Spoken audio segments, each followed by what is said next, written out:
अगला टॉपिक लिखो।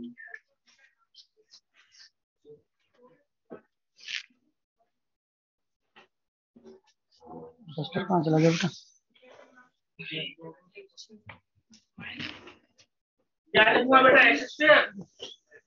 देखिए डस्टर है इतना यहाँ।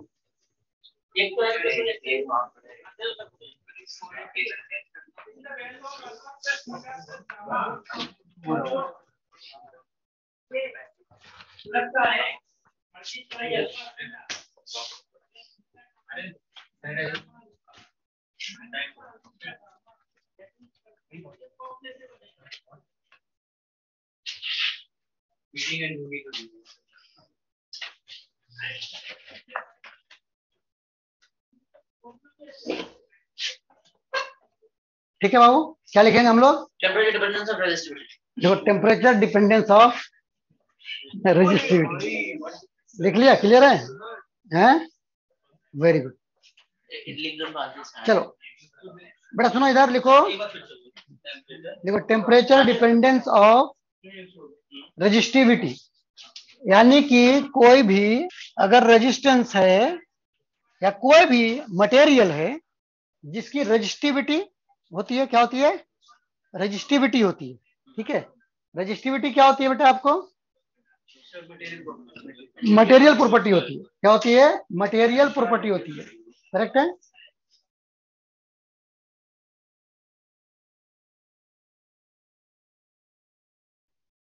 तो क्या होगा? रेजिस्टिविटी। तो मटेरियल की प्रॉपर्टी वो रेजिस्टिविटी बढ़ेगी टेम्परेचर के साथ कि घटेगी, ये मुझे समझना है। ठीक है, तो आपको मैंने बताया था रो की वैल्यू क्या होती है बेटा, बताओ। रो की वैल्यू देखो, बताओ क्या होता है सोहम? रेजिस्टिविटी क्या होती है? क्या हुई? रेजिस्टिविटी क्या होता है बेटा? पढ़ा क्या हो नोटबुक? देखो अरे भैया नहीं बेटा, जो डिराइव किया था ना कांस्टेंट के टर्म में। हाँ, क्या होता है? क्या होता है? क्या होता है? एम अपॉन क्या? N e square tau. क्या होता है? ये कांस्टेंट होता है किसी भी मटेरियल के लिए। रेजिस्टिविटी कांस्टेंट होती है जिसकी value m upon n e square tau होता है। क्या होता है? एन ई स्क्वायर टाउ होता है। यहां पर एम क्या होता है बेटा? एम क्या होता है? मास किसका? मास किसका? इलेक्ट्रॉन का मास होता है। एन क्या होता है? Number density. एन क्या होता है? Number density. और ई क्या होता है? चार्ज। और टाउ क्या होता है? टाइम कांस्टेंट, है ना? तो अब जरा देखो बेटा, यहां पर अगर मैं टेम्परेचर बढ़ाऊंगा तो टाउ में इसमें तो अंतर नहीं पड़ेगा, इसमें अंतर पड़ेगा। रिलैक्सेशन टाइम में क्या होगा? जब तुम टेम्परेचर बढ़ाते हो तो हर इलेक्ट्रॉन की काइनेटिक एनर्जी बढ़ जाती है। टेम्परेचर देने से जो इलेक्ट्रॉन होती है, फ्री इलेक्ट्रॉन, उसकी काइनेटिक एनर्जी बढ़ जाती है, वो तेजी से चलने लगता है। और जब तेजी से चलेगा तो कोलिजन क्या होगा? जल्दी जल्दी होगा। कोलिजन क्या होगा? जल्दी जल्दी होगा। और जब कोलिजन जल्दी जल्दी होगा तो रिलैक्सेशन टाइम क्या हो गया? कम हो गया। तो ये कम हो गया, है ना? लिखो यहाँ पर टी अगर इंक्रीज होता है यानी कि टाउ क्या हो जाता है? डिक्रीज हो जाता है। और जब टाउ डिक्रीज होगा तो आपका रो क्या हो जाएगा? इंक्रीज हो जाएगा। ठीक है, ओके। यानी कि रेजिस्टिविटी किसी भी रेजिस्टेंस की या मटेरियल की टेम्परेचर बढ़ाने से इंक्रीज होती है। ऐसा देखने में क्या लगता है कि अगर मैं टेम्परेचर बढ़ाऊंगा तो रेजिस्टिविटी डिक्रीज होनी चाहिए, क्योंकि इलेक्ट्रॉन क्या होगा? फास्टर चलने लगेगा, जल्दी जल्दी जाएगा, है ना? लेकिन ऐसा नहीं होता है, समझ गया? इसका मैं एग्जांपल देता हूं। जैसे मैं बोलूं कि टाइम हो रहा है कितना? ऑफिस टाइम 9 से 11 के बीच में, है ना? है? और मैं बोलूं कि भाई ऐसा है कि सारा ट्रैफिक लाइट को क्या करो? बंद कर दो, ऑफ कर दो, है ना? और सबको बोलो कि 110 स्पीड से चलना बेटा। है ना, फटाफट भागो सब, है ना। जब 110 स्पीड से चलेंगे तो क्या लोग जल्दी घर पहुंच जाएंगे? हैं? आबादी घट जाएगी, है ना, क्योंकि कोलिजन बढ़ जाएंगे, क्योंकि उस समय रोड पे भीड़ इतनी ज्यादा है, ऑलरेडी इतनी ज्यादा है ना। तो कंडक्टर में क्या होते हैं, फ्री इलेक्ट्रॉन्स ऑलरेडी ज्यादा है, अब उसको बोलोगे स्पीड बढ़ाओ तो इतने ज्यादा लोग हैं कि कोलिजन ज्यादा हो जाएगा उल्टा। लेकिन अगर मैं बोलूं मॉर्निंग का टाइम है, 3 o'clock to 5 o'clock morning, early morning, और उसे बोलो 110 स्पीड चल भाई, तो क्या होगा, उस समय आदमी घर जल्दी पहुंच सकता है, क्योंकि उस समय आदमी कम है, एक्सीडेंट वगैरह नहीं होगा, अपने आराम से भागते चला गया। तो जहां पर आबादी कम है वहां पे स्पीड बढ़ाने से फायदा हो रहा है, लेकिन जहां पे घना आबादी है वहां स्पीड बढ़ाना क्या होगा, और कम हो जाएगा, जो एक्सीडेंट हो गया, जाम लग गया हो, और नाटक शुरू, है कि नहीं है। तो ये चीजें होती है बेटा। तो कंडक्टर में अगर तूने स्पीड बढ़ा दिया टेम्परेचर बढ़ा करके, तो क्या हुआ, वो इलेक्ट्रॉन जल्दी फ्लो नहीं करेगा, उल्टा लेट फ्लो करेगा, यानी उसकी रेजिस्टिविटी क्या हो जाएगी, बढ़ जाएगी। लेकिन सेमी कंडक्टर ले लो, क्या ले लो, सेमी कंडक्टर, उसमें क्या है, इलेक्ट्रॉन की आबादी कम है, अब उसको बोलो स्पीड बढ़ा भाई, तो उसमें इलेक्ट्रॉन जल्दी पहुंच जाएगा, उसमें इलेक्ट्रॉन क्या होगा, जल्दी पहुंच जाएगा, है ना। यानी उसमें टेम्परेचर बढ़ाने से उसकी रेजिस्टिविटी हम क्या बोलेंगे, डिक्रीज हो रहा है, कंडक्टिविटी बढ़ रहा है। लेकिन कंडक्टर की कंडक्टिविटी नहीं बढ़ेगी, उल्टा घट जाएगी, समझ गया, क्लियर बेटा है। सेमी कंडक्टर क्या होगा, सेमी कंडक्टर में इलेक्ट्रॉन कम है, आबादी कम है, तो अगर स्पीड बढ़ा भी दिए तो क्या हुआ, जल्दी पहुंच जाएगा, यानी कंडक्टिविटी क्या हो गया, बढ़ गया, रेजिस्टिविटी कम हो गई। लेकिन कंडक्टर के केस में ऐसा नहीं होता है। तो अब ये तो क्लियर हो गया बेटा हमें। अब सवाल ये उठता है कि आखिर कितना टेम्परेचर पे कितना रेजिस्टिविटी उसकी होगी, ये बताया जाए। तो उसके लिए इक्वेशन लिखो बेटा, बहुत ही स्टैंडर्ड इक्वेशन है, जो मैंने आपको 11th में पढ़ा रखा है। किसमें पढ़ा रखा है, 11th में। टेम्परेचर क्या होता है, टेम्परेचर बढ़ाने से किसी भी रॉड का लेंथ बढ़ता है। और क्या फॉर्मूला था बाबू, याद है, भूल गया,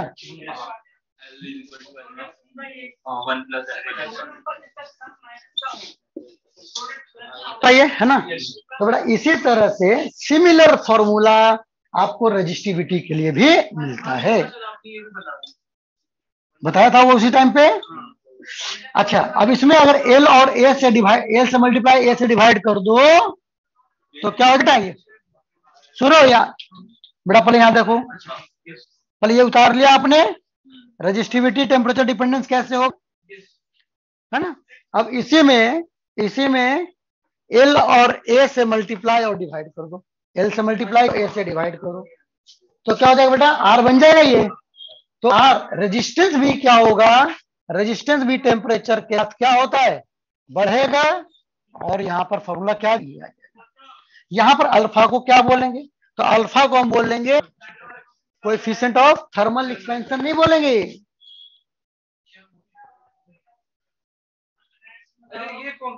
एक होता है अल्फा बीटा गामा, वो तो एक्सपेंशन के लिए होता है ना बेटा, यहाँ पर रेजिस्टिविटी का है। हाँ लिखो, लिखो बेटा, लिखो, लिख लो, पर उतार लो अच्छे से सभी लोग फटाफट।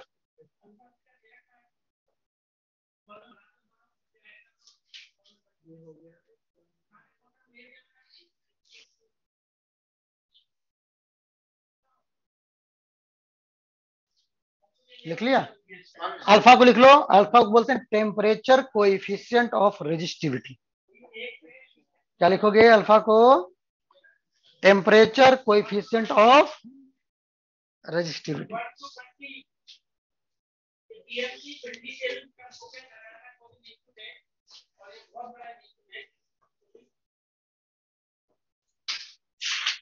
लिखो बेटा, टेम्परेचर कोएफिशिएंट ऑफ रेजिस्टिविटी।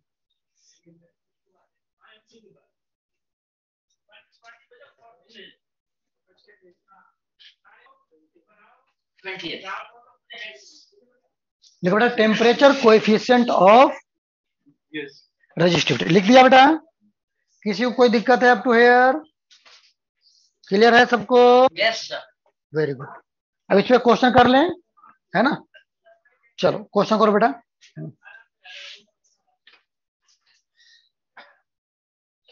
आपको बताना है कि एक कोई रेजिस्टेंस है कॉपर का, कॉपर कंडक्टर का, है ना? कोई भी कॉपर कंडक्टर है, क्या है बेटा? कॉपर कंडक्टर है, ठीक है? क्या है? कॉपर कंडक्टर है और उसका रेजिस्टेंस 0 डिग्री पे R0 है, ठीक है? तो बताना है कि किस टेम्परेचर पे R की वैल्यू इसका ट्वाइस हो जाएगा,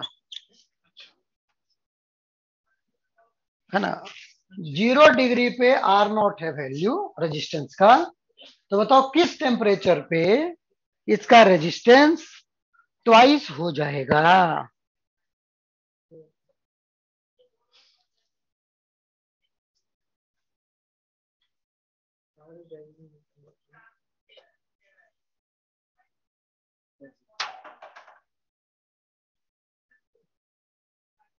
केल्विन केल्विन केल्विन और सेल्सियस। क्या? 0 डिग्री केल्विन और सेल्सियस। सेल्सियस ले लो।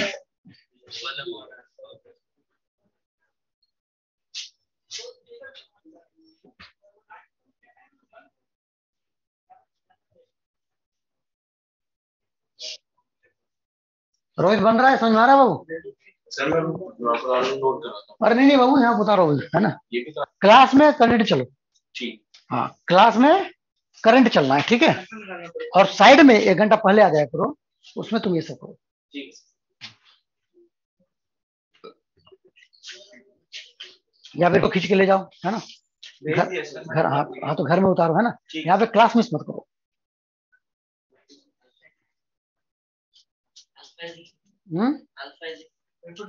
अल्फा दिया हुआ नहीं है, चलो ले लो ले लो, चलो कोई बात नहीं, चाहिए तो ले लो। लिखो बेटा 3.9 इंटू 10 पावर माइनस 3 लिखो।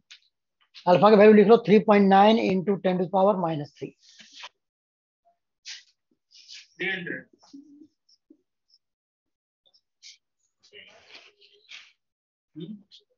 क्या कितना? क्या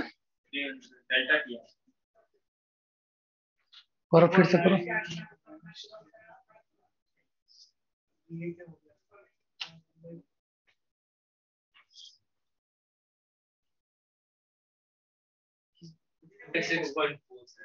हम्म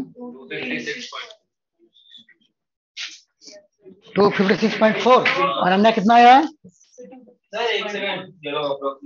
बाकी लोग का कितना है बाबू?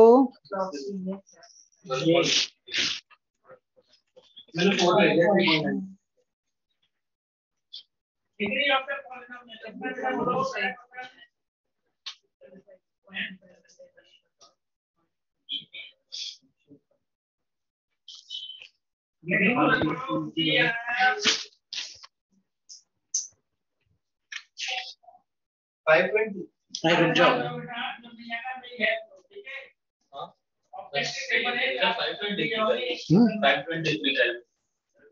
523 आ रहा है।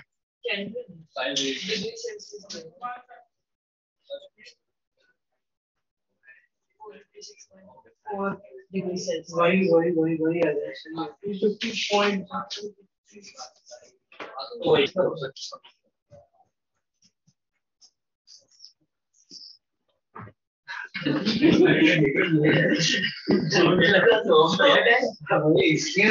बना दिया, चेक करवाया?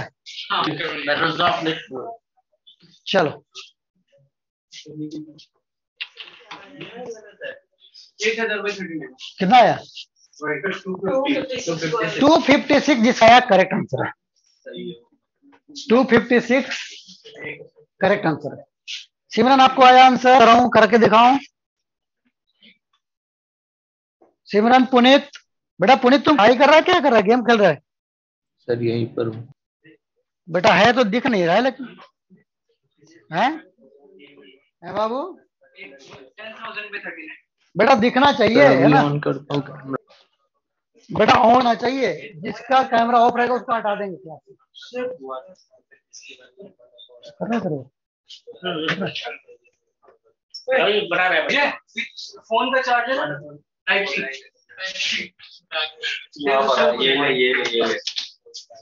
ये अरे एक बार वहां पे गिरा भी होगा सर, वो ले आया ले आया था।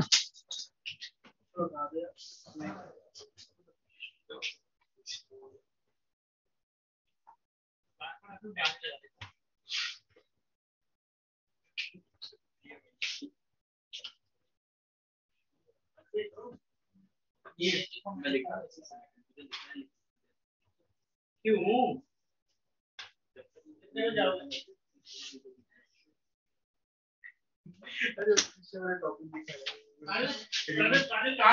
सर यहाँ दे दो, यहाँ लगा देता हूँ।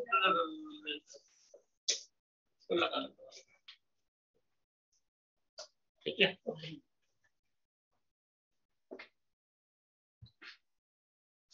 बोलो बच्चों, कितने क्वेश्चन हो गए?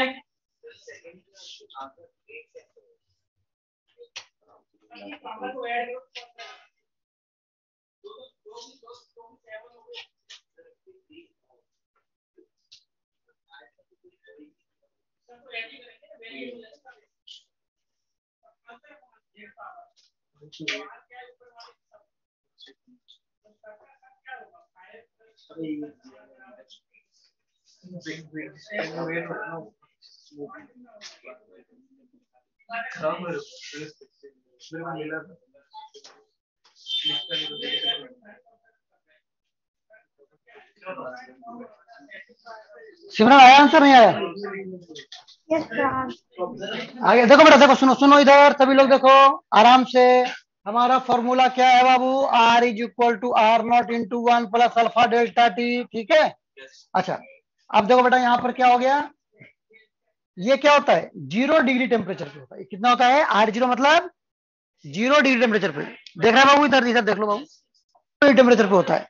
तो अब T टेम्परेचर पे मान ले जाए, ये कितना होना है? R की वैल्यू 2R0 हो जाना है, ये वही रहेगा। और अल्फा और टेम्परेचर T ले लिया आपने और सुना था 0, तो डेल्टा T कितना हो जाएगा? T के बराबर।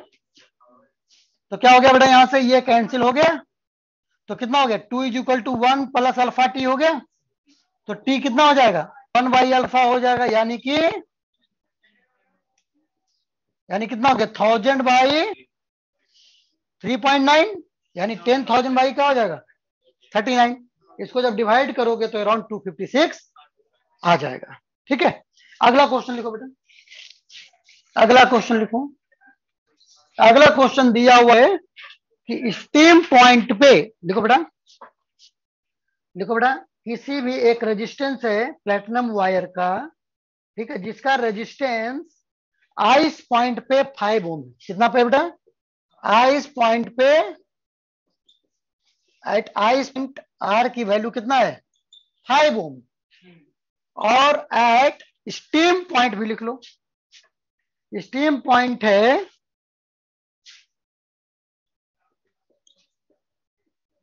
5.23 ओम है। ठीक है, 5.23 ओम बता रहा है। ओके बेटा, क्लियर है? तो अब आपको बताना है कि आखिर किस टेम्परेचर पे आर की वैल्यू 5.795 ओम हो जाएगी। ठीक है बाबू, चलो सभी लोग करेगा बाबू, है ना, आराम से करो। क्या क्या? Yes, What did I find out? T at which R should be equal to 5.795 ohm.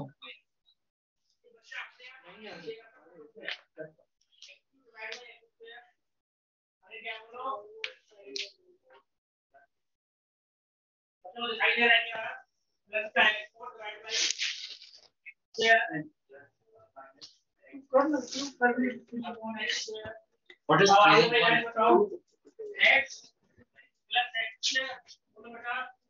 What is the freezing point? What is the freezing? वही लेना, जीरो लेना, जीरो। किस टेम्परेचर पे? मतलब जीरो, मतलब क्या हो गया? उसको भी रेस्पेक्ट लगा वो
ये सिमरन पल्लवी आ गया आंसर को। Yes, sir. हाँ ठीक, कैलकुलेट कर लेना है ना। इसमें मैं प्रैक्टिस क्वेश्चन दे दूंगा जो आप लोग को प्रैक्टिस करना है, ठीक है। Okay, any problem? चलो बेटा अब लिखो, नेक्स्ट टॉपिक लिखो। लिखो बेटा, लिखो limitation of Ohm's law. Next लिखो limitation of Ohm's law. Ohm's law आपने पढ़ा है, ओम्स लॉ फेमस है, क्या है? Ohm's law is V is equal to I are.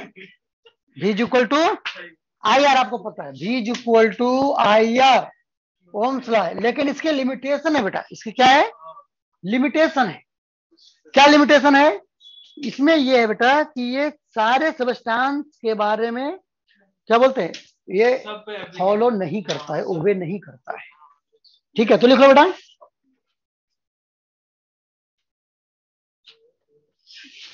लिख लो Ohm's law is obeyed by many substances. Ohm's law is obeyed by many substances under certain conditions, under certain conditions, but it is not a fundamental law of nature. But it is not a fundamental law of nature. That is there are some substances, that is there are some substances, but it is not a fundamental law of nature. fundamental law of nature है ना, fundamental law of nature, correct है ना, correct है ना। that is there are some substances which do not obey the Ohm's law, right? Okay, अगला में लिखो बेटा, अगला में लिखो। अब कुछ लोग ऐसे हैं जो ओबे हैं, कुछ लोग ऐसे हैं जो ओबे नहीं कर रहे हैं। तो बेटा जो ओबे कर रहे हैं उसको बोलते हैं ओमिक रेजिस्टेंस। क्या बोलते हैं? ओमिक कंडक्टर बोलते हैं। क्या बोलते हैं बाबू? यानी उसकी जो रेजिस्टेंस है वो ओम लॉ को फॉलो कर रहा है। लेकिन कुछ कंडक्टर ऐसे हैं, कुछ चीजें ऐसी हैं जो ओम्स लॉ को फॉलो नहीं करती है, ठीक है। तो लिखो ओमिक कंडक्टर, लिखो राइट ऑन बेटा, ओमिक कंडक्टर। इसी में लिखो ओमिक कंडक्टर, लिखो ओमिक कंडक्टर, लिखो बेटा ओमिक कंडक्टर। लिखो the conductors which obey Ohm's law,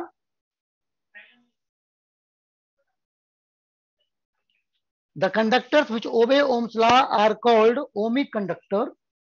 example में लिख लो बेटा, क्या हो जाएगा? मेटल्स है ना, कॉपर, एल्यूमिनियम, सब वो सब क्या है? ओमिक कंडक्टर है। और ये क्या करते हैं?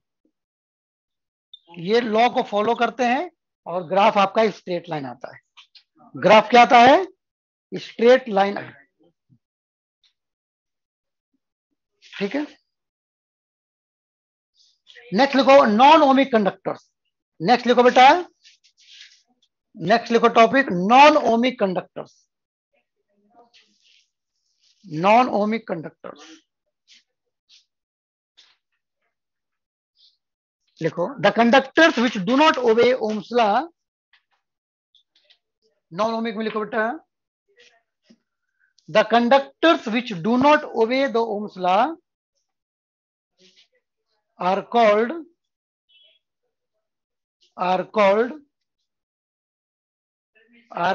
non-ohmic conductors, are called non-ohmic conductors।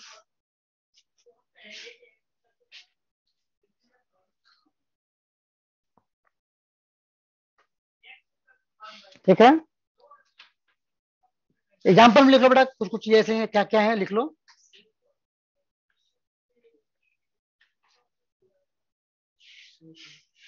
Metallic conductor लिखो। मेटालिक कंडक्टर क्या होता है? जनरली ओबे करता है, लेकिन एक सर्टेन टाइम, सर्टेन करंट के बाद वो क्या करता है? मिसबिहेव करता है वो। करंट ज्यादा हाँ है ना, है मेटालिक में, है ना। यानी कि आगे क्या होगा, ये सही चल रहा है लेकिन आगे जा क्या होगा, फिर जाना चाहिए ऐसे, यहां से बेंट हो जाता है। तो ये जो पोर्शन है वो क्या हो गया, ये नॉन ओमिक कैरेक्टरिस्टिक शो कर रहा है। यहाँ पर क्या कर रहा है, यहाँ पर क्या हो गया, जाना चाहिए था इस तरह से, ये होना चाहिए, इसके बाद क्या हो रहा है, ये थोड़ा बेंट हो गया ऊपर की तरफ, यानी क्या हो गया, यहां पर से वो नॉन ओमिक कैरेक्टरिस्टिक को शो करना चालू कर देगा। ठीक है, up to here it is okay. Second लिखो बेटा, लिखो डायोड। डायोड में पढ़ाऊंगा बेटा आपको अगले चैप्टर में, लास्ट में क्या पढ़ाऊंगा, डायोड। ठीक है, डायोड जो ये भी आपको ओम्स लॉ को फॉलो नहीं करता है, मैं पढ़ाऊंगा अलग से, एक चैप्टर हमारे पास आएगा सेमीकंडक्टर डिवाइसेस। क्या आएगा बेटा, सेमीकंडक्टर डिवाइसेस आएगा, जिसमें हम आपको डायोड के बारे में स्पेशल पढ़ाएंगे। ठीक है, डिटेल में। चलो ये हो गया बेटा हमारा, क्या लिखा आपने, डायोड लिख लिया। आगे लिखो थायरिस्टर, थायरिस्टर लिखो, गैलियम आर्सेनाइड लिखो, थायरिस्टर, थायरिस्टर, थायरिस्टर लिखो बेटा। फिर लिखो गैलियम आर्सेनाइड, है ना, गैलियम आर्सेनाइड, GaAs होता है ना, गैलियम आर्सेनाइड लिख लिया बेटा सभी लोग। तो ये सब ऐसे चीजें हैं जो ओम्स लॉ को फॉलो नहीं करते हैं, इसलिए इसको नाम क्या देते हैं, नॉन ओमिक कंडक्टर। क्या नाम देते हैं, नॉन ओमिक कंडक्टर नाम देते हैं। ठीक है,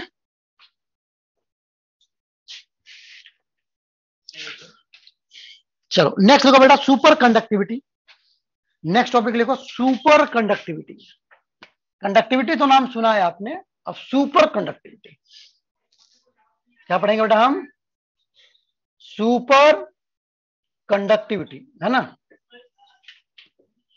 है ना। कुछ नहीं होता, कुछ बच्चे तेज तो होते हैं लेकिन कुछ बच्चे सुपर डुपर तेज होते हैं, तो वही है बेटा, है ना, है हाँ, है ना।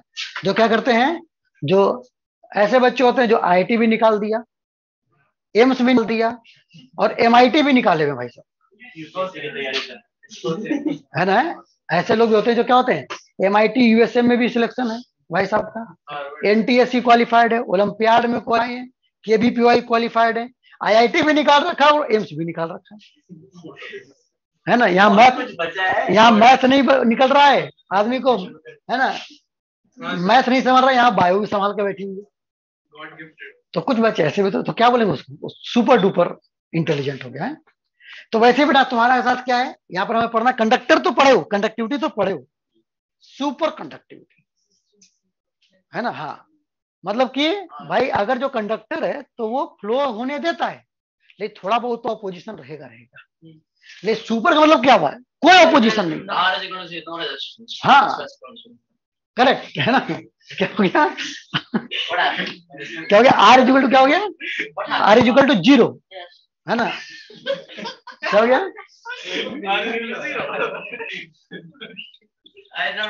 R इक्वल टू 0, है ना, R equal to 0 means exactly resistance 0 हो गया, there is no objection at all, that is called superconductor, that is called superconductor, that is called superconductor।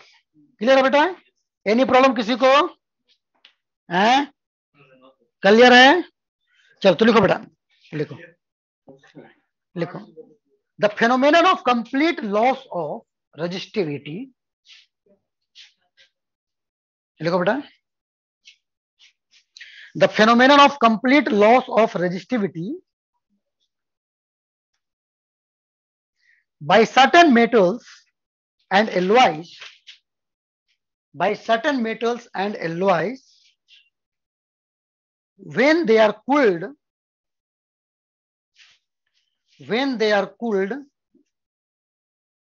below a certain temperature, alloys when they are cooled below a certain temperature, certain metals and alloys when they are cooled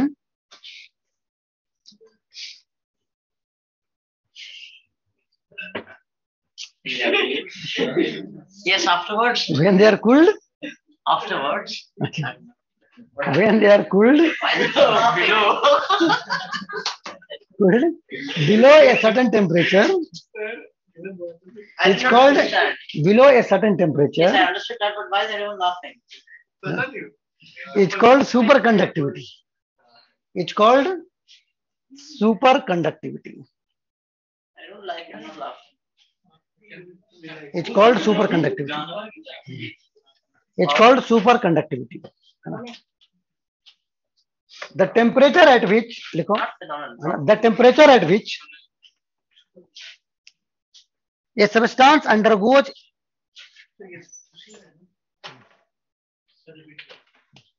देखो the temperature at which Substance undergoes. a substance undergoes a transition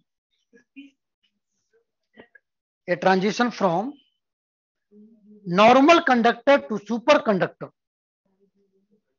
Normal conductor to superconductor in a zero magnetic field.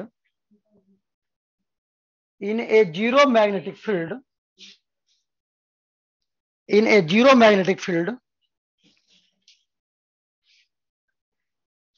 it's called transition or critical temperature, TC. It's called TC. It's called critical temperature.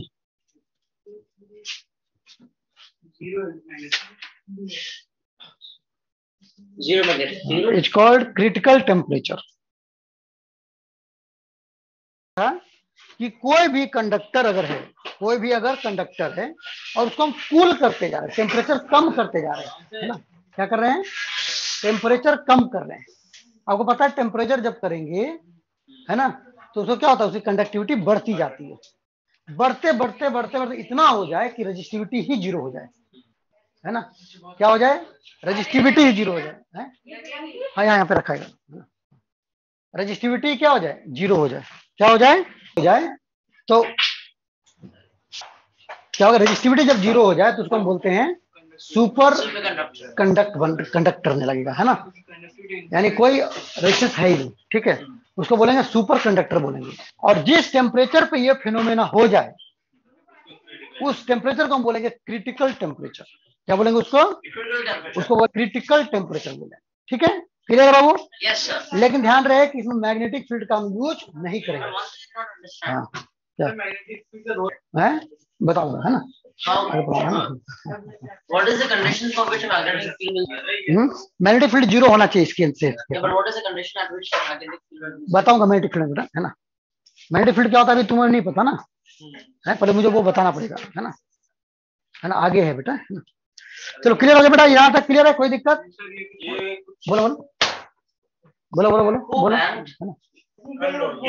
बोला ना, क्या बोल रही थी? 4 chapter कब है? जुलाई में ना? अरे जुलाई में खत्म कर देंगे तब तक।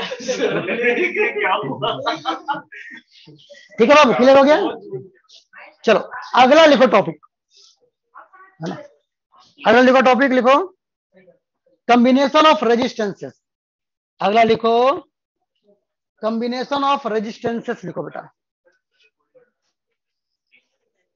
तो combination of resistances,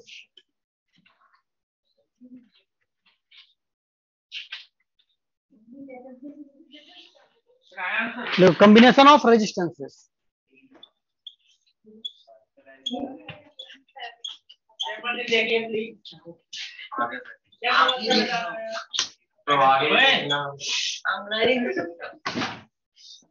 combination of resistances. Photo यहीं डाल दो। फोटो था ना, फोटो वो दिया, हाँ उधर ही नीचे रखे। हाँ कोई नहीं। कॉम्बिनेशन ऑफ रेजिस्टेंसेस, क्लियर है?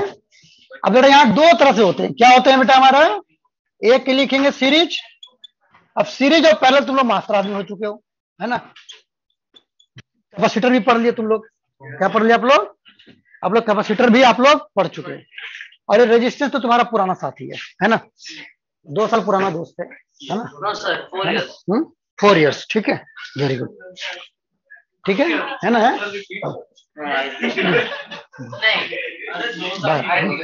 मैं 7th क्लास में पढ़ा। कुछ ऐसा नहीं है ना, कुछ देख लो बेटा, कुछ काम का है तो ठीक है, नहीं तो जाने दो। तो क्या हो गया, अब सीरीज में क्या होगा बेटा, फिर से रेजिस्टेंस को हम जोड़ेंगे कैसे, एक के बाद एक, एक के बाद एक, के बाद एक, के बाद एक, है ना? इसको क्या बोलेंगे, सीरीज। पैरेलल में क्या बोलेंगे बेटा, जब हमारा रेजिस्टेंस को क्या करेंगे, ईद मुबारक कर देंगे। क्या कर देंगे, ईद मुबारक। कैसे होता है बेटा, इसका हाथ ये गले लगना है, एक हाथ एक तरफ, एक हाथ एक तरफ, है ना, सबका ज्वाइंट। इसको क्या बोलेंगे, इसको हम बोलेंगे पैरेलल। क्या बोलेंगे इसको, इसको बोलेंगे पैरेलल कॉम्बिनेशन बोलेंगे। क्या बोलेंगे, पैरेलल कॉम्बिनेशन बोलेंगे। ठीक है। अब देखो यहाँ पर क्या हो जाएगा बेटा, अगर ये मान लीजिए R1 है, ये R2 है, ये R3 है, यहां पर भी ये R1 है, ये R2 है, ये R3 है, तो अगर इसमें करंट जाएगा बेटा, तो जितना करंट इससे पास होगा वो सारा सारा करंट सब में से पास होगा। यानी कि यहां पर I क्या होगा, I विल बी सेम, लेकिन V विल बी डिफरेंट। क्यों, क्योंकि I तो सेम है लेकिन R अलग अलग है। तो V equal to I R, है ना? तो क्या हो जाएगा, क्या हो जाएगा, V will be different, V will be different, I will be same. But in this case ये दोनों टर्मिनल के बीच में हमारा क्या हो जाएगा, जब करंट यहां पर पहुंचेगा तो इसको तीन रास्ते मिलेंगे बेटा। जब तीन रास्ते मिलेंगे तो क्या हो जाएगा, इसमें I1 जाएगा, इसमें I2 जाएगा, इसमें I3 जाएगा, बट जाएगा। यानी I क्या हो जाएगा बेटा, इसमें तीनों रेजिस्टेंस में डिफरेंट होते हैं, लेकिन भी क्या होंगे, भी आपके सेम होंगे, क्योंकि जो बैटरी जुड़ेगा वो इस टर्मिनल और इस टर्मिनल के बीच में जुड़ेगा। तो तीनों के बीच में बैटरी सेम काम करेगा, है ना? अब सवाल ये उठता है बेटा कि आपके घर में जो इतने सारे बल्ब, लाइट, फैन वैन सब जुड़े हुए हैं, वो पैरेलल में जुड़े हैं कि सीरीज में जुड़े हैं? वो पैरेलल में जुड़े हैं, है ना? ये 10th में क्वेश्चन पूछा जाता है ना? क्योंकि अगर पैरेलल में ना जुड़े तो वोल्टेज क्या होगा, कम होता जाएगा। अगर यहाँ पर 20 वोल्ट है तो 10 वोल्ट यहाँ डाउन हो गया, तो यहाँ क्या मिलेगा, दूसरा वोल्टेज मिलेगा। तो 20 वोल्ट सबके अक्रॉस नहीं मिल पाएगा, है ना? तो पता चला कि कुछ भाई साहब क्या 100 वाट का बल्ब है जो कैंडल से भी कम लाइट दे रहा है ना? बेकार हो गया काम फिर नहीं। तो इसलिए क्या होगा बेटा हमारा, इसलिए हमारे लोग को जो भी होते हैं अप्लायंसेस, वो सब 220 वोल्ट लिखे होते हैं। कितना लिखे होते हैं, तो सारे को जो बाहर से जो बिजली घर में आती है वो 220 वोल्ट पे आती है। 220 वोल्ट ही सारे अप्लायंसेस को चाहिए होते हैं। तो ऑब्वियस सी बात है कि आपको पैरेलल में ही जोड़ना पड़ेगा। क्या करना पड़ेगा, आपको पैरेलल में ही जोड़ना पड़ेगा। ठीक है, तो पैरेलल में जोड़ करके हम बना लेते हैं आपका ये। ठीक है, एनी प्रॉब्लम किसी को भी, किसी को भी बेटा एनी प्रॉब्लम? हो गया काम, डन, नो प्रॉब्लम। तो ये हो गया हमारा ये। ठीक है, अच्छा अब इसका इक्विवेलेंट प्रूव करने की जरूरत नहीं है, जैसे हमने कैपेसिटेंस किया था वैसे ही करना है यहाँ पे, है ना? तो यहाँ पर R इक्विवेलेंट RS क्या हो जाएगा बाबू, एंड सो ऑन। और यहां पर क्या हो जाएगा बाबू, RP is equal to 1/RP is equal to 1/R1 plus 1/RP, ऐसा। ठीक है, देखो बेटा इसका बैग में डाल देंगे, है ना? मैं ले लूं, रख दे बेटा।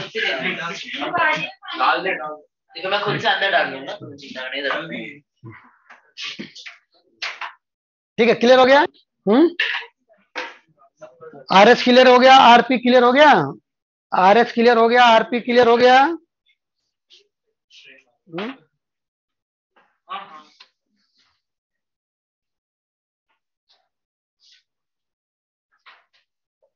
क्लियर है बेटा, एनी प्रॉब्लम?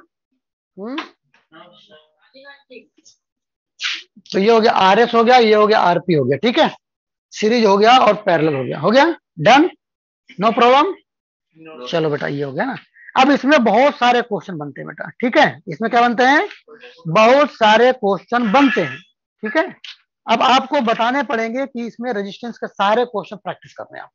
इसमें मैं और सारा बताऊंगा, बहुत सारा तरीका भी बताऊंगा कि आखिर कैसे हम टिपिकल क्वेश्चन को सोल्व कर सकते हैं। ठीक है, तो पहला एक एग्जाम्पल बनाओ बेटा।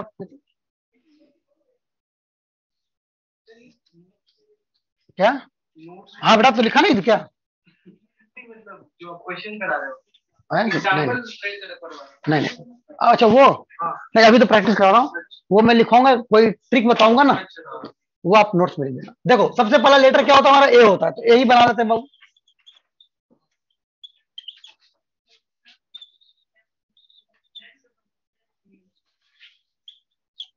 ये हो गया। अब ये इसको नाम देते ए और इसको नाम देते बी। आपको बताना बेटा R equivalent across A B, सब वैल्यू आर ले लो, ऑल आर आर। बताओ बेटा क्या हो जाएगा, आर इक्विवेलेंट अक्रॉस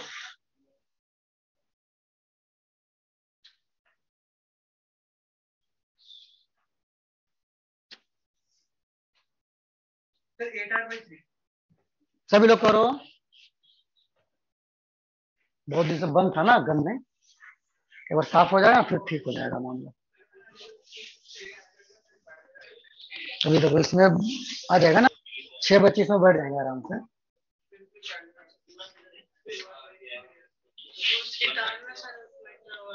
किसा बेटा रख दिया ना, हाँ ठीक है, कोई दिक्कत नहीं।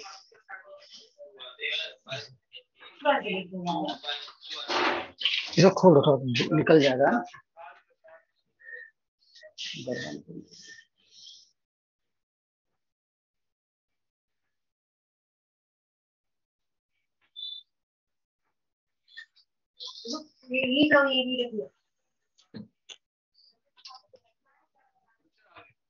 कितना है बेटा बताओ, सभी लोग को सेम आया कि कुछ ज्यादा कम आया? बताओ बेटा सभी लोगों को कितना आया? सभी लोग को 8r/3 आया है पक्का है? सिमरन कितना आया? पुनीत सर 8r/3 आ गया। 8r/3 आ गया? Yes sir. तो फिर तो बाबू ठीक है, जब सब लोग का आ ही गया तो फिर क्या आंसर अलग है? क्या आंसर अलग पता नहीं, आंसर इसमें दिया नहीं है। तो क्या बोल रहा देखो यहाँ पे सुनो, अब ये देखो ये और ये क्या हो गया, सीरीज में हो गया है? तो ये क्या हो गया, 2r हो गया सीरीज में, है ना? और ये क्या हो गया पैरेलल में। इसको हटा कितना करोगे, पैरेलल में क्या करोगे बेटा, आरपी जोड़ क्या करते हो, R1 R2 by R1 plus R2, है ना? वो 1 बाई करके नहीं करेंगे, नहीं तो उसमें दिक्कत होती है ना। तो क्या हो जाएगा बाबू यहाँ पे 2r² / 3r, यानी कितना हो गया 2r/3। तो इसको हटा करके हम क्या करेंगे 2r/3 कर दिया, और 2r ये और भी सीरीज में हो गया, तीनों क्या हो गया सीरीज में, तो प्लस 2r और कर दो तो कितना हो गया +2 8r/3 हो गया। ए क्रॉस ए बी कितना हो गया, ए क्रॉस ए बी कितना हो गया 8r/3 हो गया। कितना हो गया 8r/3 हो गया। क्लियर है बाबू सभी लोगों को, क्लियर हो गया? चलो ओके वेरी गुड। चलो एक और बनाओ बेटा इसी बात पे।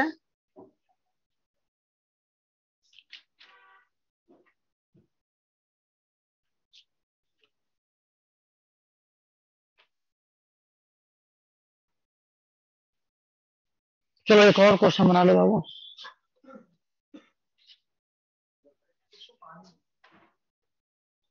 ये है ना अपना मॉडल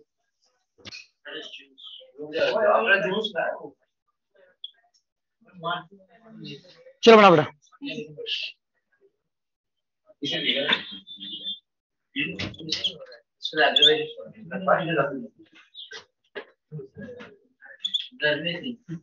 चलो हो गया बेटा।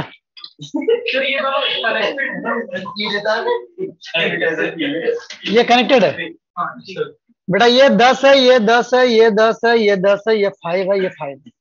आपको बताना है equivalent resistance across A B. क्या निकालना है आपको बताना है, equivalent resistance across A B बताना है बेटा आपको। ये क्या है?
कितना है? 8 ओम। बाकी लोगों का कितना है बाबू? कितना है? 12.5।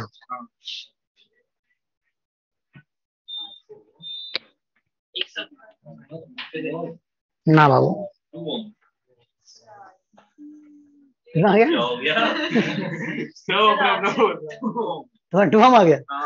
सही है। तुम्हारा 8 और क्या 8, तुम्हारा 15। अब सब लोग एक बार चेक करो दोबारा अपना अपना। नहीं नहीं, फिर तो आंसर ला दोगे तुम। एक बार चेक करो, एक बार चेक करो। सभी लोग चेक करो बड़ा अच्छे से, सबका गलत है ना? किसी एक का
इसको देखो, इसको हम बोलते हैं इन्वेलप मेथड। क्या बोलते हैं? इन्वेलप मेथड बोलते हैं। तो हम इन्वेलप मेथड में क्या करते हैं? हम ये देखो, इन्वेलप दिख रहा है ऐसे, इसको कैसे पढ़ते हो? इसको खोलते हो ऐसे, इसको खोल दो, तो खोलोगे तो क्या हो जाएगा? ये वाला पोर्शन जो है वो इधर चला जाएगा, इधर भी नीचे कर दो, इन्वेलप खोल दिया, अब लेटर पढ़ लो। हो गया काम? कितना हो गया ये? 10 10 कितना हो गया? 5 हो गया।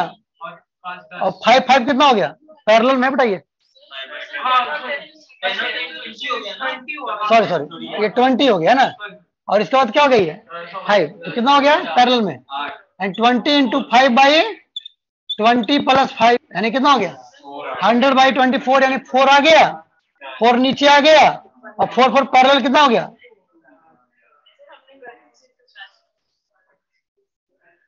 चलो चलो करो बेटा, सभी लोग करो।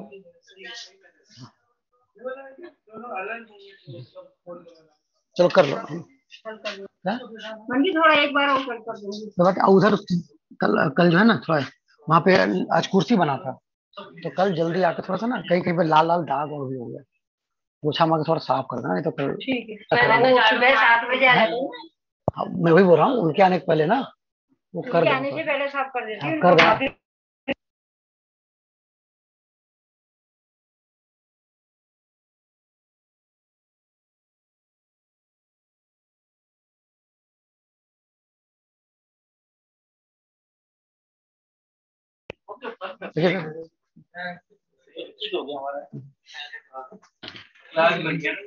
ऐसे चेयर लगा देता हूँ सर अभी, है ना?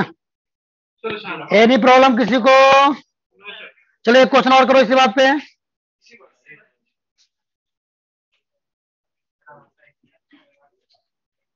चलो बेटा,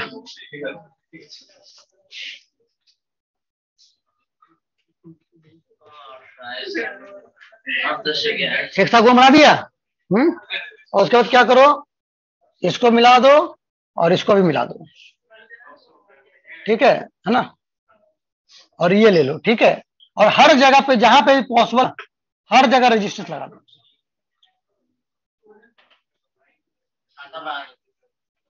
और सारे वैल्यू आर है। अब मुझे ए और बी के अक्रॉस बता दो कितना हो जाएगा, रेजिस्टेंस बता दो मुझे ए और बी के अक्रॉस कितना हो जाएगा। सभी आर है बेटा, सभी आर हैं, है ना? बताओ कितना रेजिस्टेंस होंगे सारे?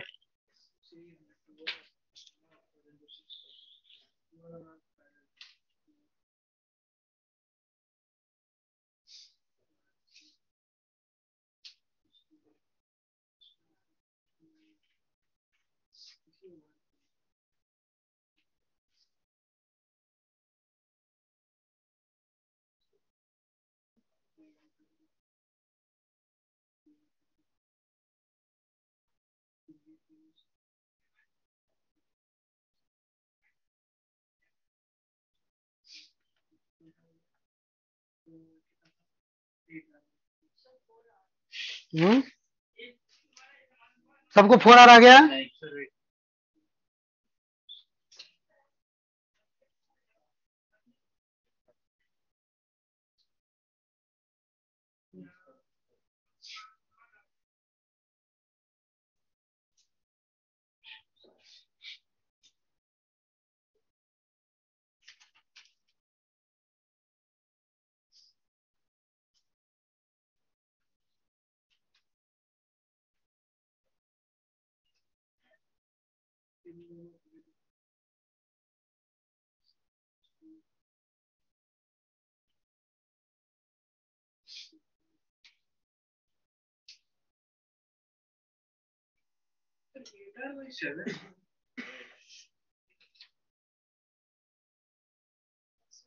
इसको खोलो 20 वाला 2 बार बच गए।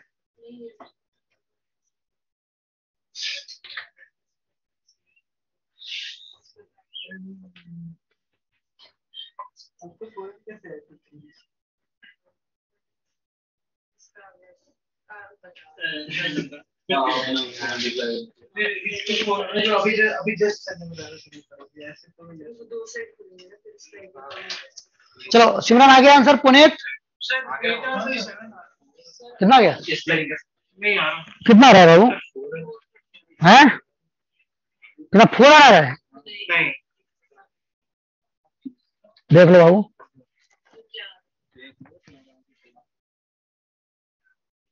सर आंसर क्या है? देखो बाबू कितना है।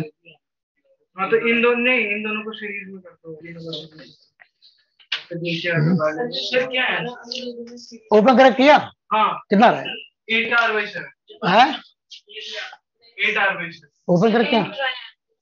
देखो इधर इसको ओपन करो पहले। हाँ सर 2R/3 है। तो ये क्या हो जाएगा? ये पूरा हो जाएगा 2R/3 हो जाएगा। हाँ और फिर अच्छा R ये हट गया और यहाँ भी 2R/3 हो जाएगा और प्लस 2 और है, यानी कितना हो जाएगा 8R/3। और फिर पैरेलल 8R/3 8R/3 है ना। 2R और इसका आधा करोगे तो क्या हो जाएगा 4R/3। पैरेलल में क्या आधा हो जाता है ना, तो 4R/3 हो गया। और ये R कितना 2R है, तो ये दोनों फिर पैरेलल में है, तो क्या हो जाएगा 4R/3 into 2R divide by 4R/3 plus 2R। कितना हो रहा है ये 8R² डिवाइड बाई ये कितना हो जाएगा 10R/3 कैंसिल, यानी कितना हो गया 0.8R। 0.8R is the correct answer. 0.8R is the correct answer. ठीक है बाबू।